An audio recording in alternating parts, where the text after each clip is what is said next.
Hello everyone, my name is Lilian Silva. I'm the forage specialist for Clemson University here in South Carolina. And I'm standing here on a field of summer annual forages. You can see some of these forages already have some dead material. It's kind of like some of them are going towards the time where they would start decreasing the yields that they are gonna be able to have towards like September. They really, it's the time that some of these annuals will just end their life cycle. So that's what we're seeing here with some of them. We have been cutting some of these plots every 30 days since July. And we were able to get these samples for yield, and also we'll be analyzing them for forage quality as well. So here I have for millets, sorghum, sunham, cowpea, hairy indigo, which is a legume that's more used on the southern part of US, more in Florida. I do have a variety of Japanese millet here, so I'm just coming to show you all.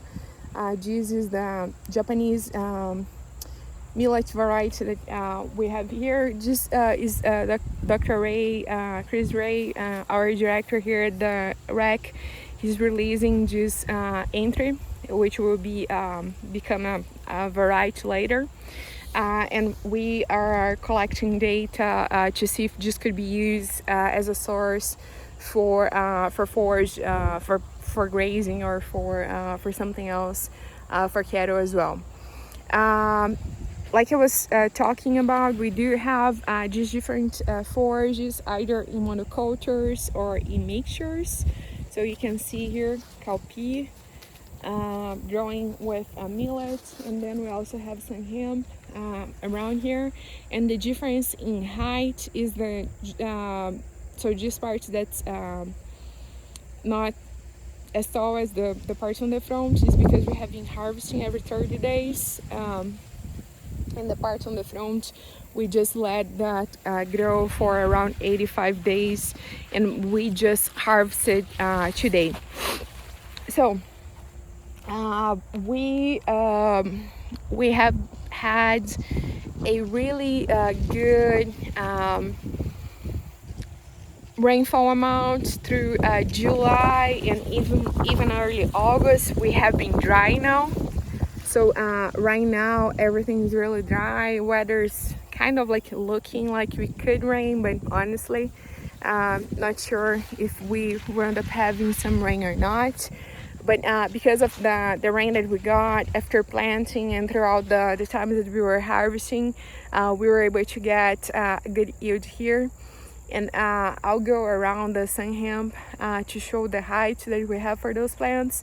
Just want to show here, since I'm standing on this part, we do have a electric fence here, so we can really try to get something as a barrier for deer, to decrease to reduce the deer damage inside the plots. But also we plant that barrier all around here on this area with a mixture of forages and legumes every time that I put plots here, just to have something else for deer to focus on grazing there, and try to really reduce the chances that they are going to be doing a lot of damage to the research plots that we're collecting data on. Here is a good mixture of sunham with grass, with crabgrass, and pure millet, some other things as well. Something that I want to show is this plant here. So let me just grab it. This is hairy indigo. Some of you may be familiar, some of you may not be familiar.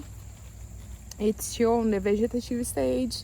I hope that I can get some flowers going on before we wrap up the season in around 30 days or less for these plots. But it is a plant that it's a legume. It is a plant that can be used as a source of increasing the quality of the grazing that the animals are getting at these areas.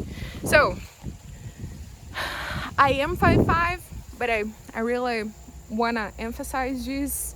Not as tall as a lot of you maybe, but you can see how tall or not. You cannot really pick up the end of most of the plants here, but I'm walking inside an area where I have a lot of sunham, so you can feel like you're on a hiking on some parts of the experimental area now, just because of how tall and how thick some of these mixtures are and became, and especially the ones that have some hemp on them. So something that you just to emphasize that if you just let them grow like that without harvesting on the proper time, you're gonna have them being really tall and really thick streams. Just grab some of these streams here. These streams are not as thick as they can be. Some of them are thicker, but definitely you can get an idea. And then when you just let them grow, they're gonna really be flowering already, versus when you're harvesting them at the right time to keep them vegetative, like this part here that we have been simulating grazing here. Well, this is really just to give you all an idea, an update of some of the things that are going here. Appreciate you watching this video, and I hope you watch more videos from Forage Drops, and do reach out if you have any questions. Thank you.